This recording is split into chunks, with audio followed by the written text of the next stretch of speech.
Differentiability के इस question को करते हैं। देखिए इसमें फंक्शन एक्स दिया हुआ है आपको, x square plus one, mod के अंदर है x square minus a x plus two plus cos of mod x be not differential at the two point. यानी दो पॉइंट पर ये फंक्शन क्या है, डिफरेंशियल नहीं है। वो कौन से दो पॉइंट है? एक तो x is equal to two है, यानी अल्फा इक्वल टू टू दिया हुआ है। दूसरा x is equal to beta, यानी अल्फा और बीटा दो पॉइंट है जिस पर ये डिफरेंशियल नहीं है। उनमें से एक पॉइंट अल्फा जो है टू के बराबर इसमें दिया हुआ है।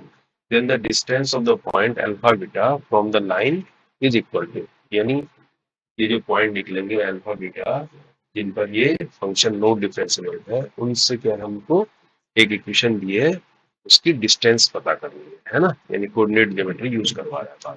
तो सबसे पहले देखिए फंक्शन एक्स किस तरह का है, ये समझते हैं। फंक्शन एक्स है, आपके पास है एक्स स्क्वायर प्लस वन है ये, और मोड के अंदर आपके पास x square minus a x plus to और प्लस कोस ऑफ एक्स। देखिए दो पार्ट में फंक्शन है, बीच में प्लस किया हुआ है ना। अब इसमें ये पूछ रहा है कि कौन से दो पॉइंट हैं जिसमें अल्फा और बीटा है, जो जिन पर ये क्या है, नॉट डिफरेंशिएबल है। अब आप इसको एक एक से देखो। जो कोस एक्स देखो, ये हमेशा डिफरेंशिएबल होगा, क्योंकि कोस माइनस थीटा क्या होता है, थीटा होता है, पॉजिटिव आता है ना ये हमेशा। तो इसकी वैल्यू जो है कोस मोड एक्स की वैल्यू हमेशा क्या आएगी, कोस एक्स आएगी, पॉजिटिव आएगी, है ना। तो लेस देन जीरो पर कर लो, यानी नेगेटिव ले लो एक्स को, चाहे पॉजिटिव ले लो, और कोस एक्स हमेशा डिफरेंशिएबल रहेगा किसी भी साइड में, है ना। तो इसलिए कोस एक्स तो डिफरेंशिएबल है ही, और ये एक्स स्क्वायर प्लस वन भी डिफरेंशिएबल है। तो बचा ये मोड के अंदर। तो कहने का मतलब मोड के अंदर जो वैल्यू होती है x square minus a x plus to, अगर हम इसको जीरो रखते हैं तो इससे जो एक्स की वैल्यू आती है वो पॉइंट पर क्या होता है, ये जो मोड के अंदर की वैल्यू ये क्या होता है, नो डिफरेंशियल होता है। ये हमको पता है प्रॉपर्टी से, है ना। तो यहाँ से देखो एक क्वाड्रेटिक इक्वेशन बन गई, तो इसके क्या होंगे, दो सॉल्यूशन होंगे, यानी एक्स की दो वैल्यू होंगी। तो इनमें से एक वैल्यू ये पहले से बोल रहा है अल्फा इक्वल टू टू, यानी इसके अगर दो रूट अल्फा बीटा, इसके दो रूट है, तो इनमें से एक अल्फा की वैल्यू को ये टू पहले से बोल रहा है। इसका मतलब टू इस इक्वेशन को सेटिस्फाइड करेगा, ये आपको पता है। इसका मतलब अगर टू को यहाँ रख देते हैं, ये फोर आ जाएगा माइनस टू ए आ जाएगा plus two equal to zero. यहाँ से ए की वैल्यू निकल सकती है, ये सिक्स हो गया, है ना। उधर जाके माइनस टू ए माइनस सिक्स हो जाएगा, तो ए इक्वल टू आपके पास थ्री आ गया। तो ए की वैल्यू थ्री आ गई, क्योंकि ये इसको सेटिस्फाई कर रहा है, इसका एक रूट दे रखा था। अब आपको निकालना है दूसरा रूट बीटा। तो इस इक्वेशन पे ए की वैल्यू रखेंगे तो हमारे पास इक्वेशन क्या बन जाएगी, x square minus three x plus to. समझ रहे हो बात को, ऐसी इक्वेशन बन गई।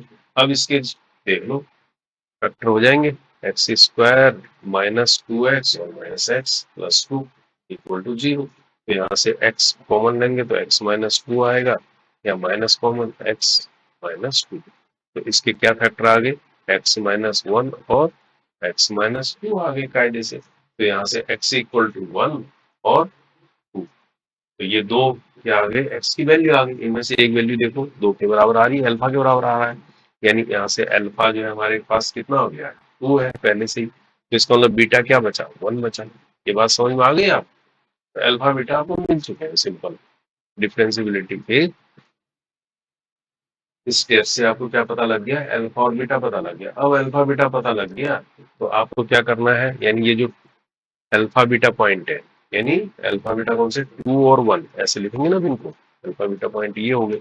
इस पॉइंट से हमें इस लाइन पर, लाइन क्या दी है, twelve x plus five y plus ten equal to zero पर क्या करना है, डिस्टेंस पता करना है इसकी, है ना।